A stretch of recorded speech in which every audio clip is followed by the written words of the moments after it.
Dagens lektie handler om syre og basers styrke, og jeg illustrerer det lige her med side 188. Vi har en tabel nederst, vi kan se, at der findes stærke syre, der findes svage syre, og også for eksempel yderst svage syre. Og det er simpelthen et spørgsmål om, hvor let de afgiver deres hydroner.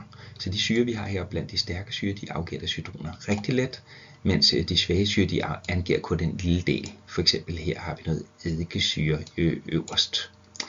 Det er derfor, hvis vi kigger heroppe i toppen, at vi har den såkaldte reaktionspil, man kalder for harpuner, som simpelthen er udtryk for, at man får en ligevægt, at det kun er en lille del af hydronerne, der bliver afgivet fra den her syre, fordi den er svag.